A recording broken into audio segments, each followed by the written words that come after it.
Rahimahullah. Hadis yang berikutnya, ini hadis yang membahas sama tentang sujud sahwi, cuman permasalahannya kalau lupa menambah rakaat. Jadi kalau kita sholat lupa rakaat atau kita sholat menjadi imam, kita berdiri sampai 5 rakaat diingat oleh makmum, tetapi kita bisa tetap sama pendirian kita, tidak masalah. Tapi sebelum salam disunahkan bagi dia untuk melaksanakan sujud sahwi, karena sudah adanya menambah yang kalau sengaja dilakukan itu bisa membatalkan sholat. Kemudian yang kedua, hadis Mughirah bin Syu'bah radhiyallahu anhu. Ini hadis dari seorang sahabat Nabi, Mughirah bin Syu'bah radhiyallahu anhu. Anna Rasulullah, sesungguhnya Rasulullah sallallahu alaihi wasallam bersabda, "Idza syakka ahadukum, apabila ragu salah satu di antara kita, waqama fi rak'atain, kemudian dia berdiri setelah rakaat yang kedua, maknanya tidak melakukan tasyahud awal. Setelah sujud yang kedua, di rakaat yang kedua dia berdiri ke rakaat yang ketiga, pas tatap qa'iman, dan dia sudah sempurna dalam keadaan berdiri di rakaat yang ketiga, wala ya'ud, jangan kembali lagi untuk duduk mengerjakan tasyahud awal. Tetaplah berdiri dan teruskan sholatnya. Wal yasjud sajdatain, dan nanti sebelum salam laksanakan sujud sebanyak 2 kali sujud sahwi. Fa in lam yastatimma qa'iman, namun kalau posisi dia belum sempurna berdiri dari sujud yang kedua, kemudian mengangkat badannya pas nyampe posisi ruku, dalam artian belum dekat kepada berdiri, masih lebih dekat kepada duduk. Ingat belum sujud duduk tasyahud awal, maka langsung kembali duduk tasyahud awal. Karena itu dikatakan oleh Nabi, wa illam yastatimma qa'iman, kalau belum sempurna mencapai posisi berdiri, masih dekat dengan duduk atau dekat dengan ruku, faliyajlis, maka kembali duduk melakukan tasyahud awal, wala sahwa alaih, dan tidak ada kesunahan bagi dia untuk melaksanakan sujud sahwi. Rawahu Abu Dawud, hadis riwayat Imam Abi Dawud, wa Ibnu Majah, dan Imam Ibnu Majah, wa Daruqutni, dan Imam Daruqutni.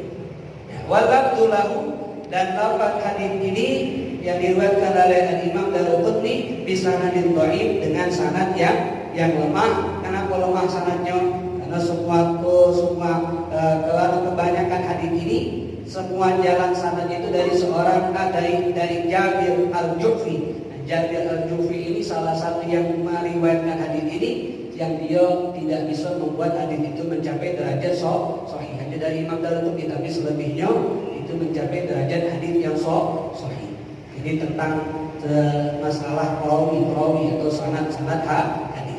Nah, di sini Nabi Muhammad SAW menjelaskan tentang permasalahan orang yang meninggalkan tasyahud awal di dalam sholat yang jumlah rakaatnya lebih dari 2. Berarti kalau sholat wajib, sholat zuhur, asar, maghrib, isya, kalau subuh tidak ada tasyahud awal, karena jumlah rakaat subuh hanya 2. Kalau terjadi dia meninggalkan tasyahud awal secara tidak sengaja atau secara sengaja, maka sholatnya tidak batal. Cuman permasalahannya apakah dia sunnah sujud sahwi, dilihat keadaannya. Kalau meninggalkan itu dan posisi dia sudah berdiri lurus, sempurna posisi berdirinya ada di rakaat yang berikutnya, maka dia tidak boleh kembali lagi untuk duduk, teruskan sholatnya nanti sebelum salam sujud sahwi. Tapi kalau belum mencapai posisi berdiri, dekat dengan duduk atau dekat dengan ruku, maka masih boleh bagi dia untuk kembali melaksanakan tasyahud awal dan tidak ada kesunahan sujud sahwi. Nah, ini permasalahan ini bagi seorang imam dan bagi seorang makmum. Kalau bagi orang yang sholat sendiri, bukan imam, bukan makmum, bukan orang sendiri, saya imam dan orang yang sholat sendiri. Kalau imam meninggalkan tasyahud awal, baik imam sengaja atau tidak, dan posisi imam dilihat sudah lurus berdiri, sempurna berdirinya, kita tahu bahwa imam tidak tasyahud awal, maka tugas kita sebagai makmum ikut berdiri meninggalkan tasyahud awal. Jangan duduk melaksanakan tasyahud awal, apalagi nenggo. Subhanallah, subhanallah. Tapi kali imam galak duduk juga, subhanallah. Akhirnya imam bingung apa dia waktu ini. Imam tuh jangan dibuat pening imam. Imam kalau sudah Allah, imam masih mikir. Kalau kamu jadi imam lagi lupa, dia tegur subhanallah, imam mikir aku salah lagi. Tidak, karena kan ada kejiwaan, tapi ditegur oleh makmum. Ada kurang apa? Mikir dulu imam. Subhanallah 2 kali. Tapi 2 kali ada astagfirullah. Tambah pening imam. Gila. Apa dia? Kalau tidak tahu hukum. Nah, gimana sikap? Jangan tegak langsung.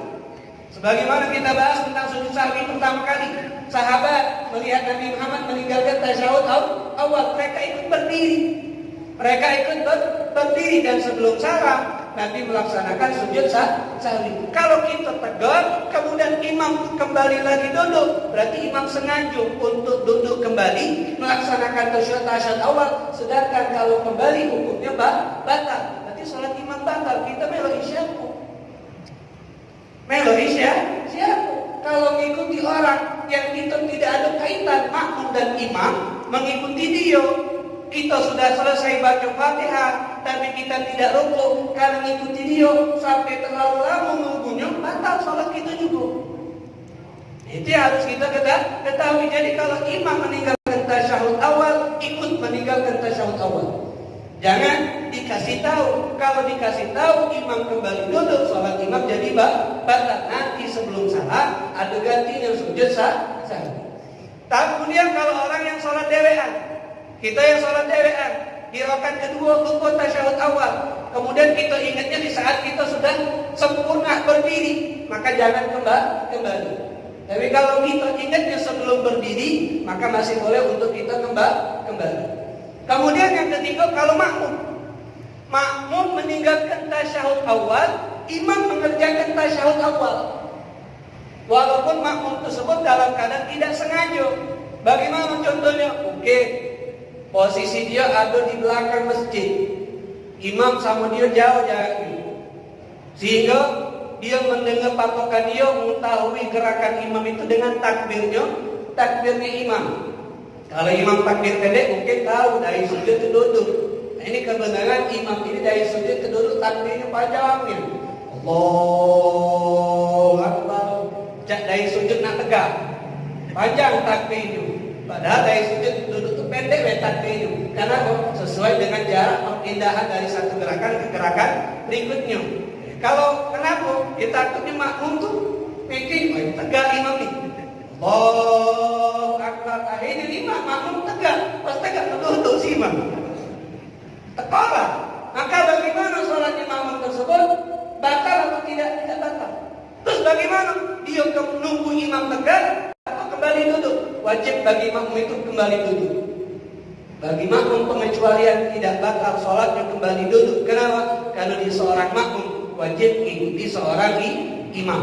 Kembali duduk untuk melaksanakan tasyahud awal. Itu kalau menjadi seorang makmum. Tapi kalau imam meninggalkan, kita wajib meninggalkan. Kalau imam melakukan, kita wajib melakukan. Yang penting kita sama imam jangan berbeda di dalam masalah sunnah abad. Termasuk juga masalah kunut. Kalau imam meninggalkan kunut, maka makmum boleh membaca kunut dengan catatan dia bisa ikut bersama imam di sujud yang pertama. Kalau dia baca kunut nanti imam sudah berdiri dari sujud yang pertama, maka jangan baca kunut langsung ikut tinggal kunut. Bisa tak kunut itu pendek? Bisa. Karena kunut itu tidak harus dengan Allahumma hdini sampai selesai. Kunut itu yang penting ada doa, ada pujian dan ada tutup dengan sholawat. Allahumma ighfirli ya Ghafur sallallahu alaihi Muhammadin Allahu akbar. Doanya dapat Allahumma ighfirli ya Ghafur, pujiannya sholawat dapat. Kalau sekiranya dia baca itu bisa mendapat imam masih sujud di sujud yang pertama, tidak apa-apa. Tapi kalau sekiranya dia selesai kunut imam sudah duduk di antara dua sujud, lebih baik tidak usah kunut, ikut ninggal kunut bersama imam dan nanti diganti dengan sujud as-sahwi. Ini pembahasan. Kemudian juga masalah kunut. Kalau ada orang atau imam lupa kunut, ingatnya ketika sudah nempel keningnya di tempat sujud, jangan kembali lagi tegak. Laksanakan terus sholatnya sampai selesai. Tapi kalau ingatnya belum nyampe ke tempat duduk sujud, misalnya baru nundukkan badan sampai posisi ruku, ingat kalau tadi belum kunut, maka boleh kembali berdiri untuk melaksanakan kunut dan tidak ada kesunahan dia untuk sujud sahwi karena jarak dari ruku ingatnya tidak nyampe lebih dekat dengan sujud. Tapi kalau sudah dekat dengan sujud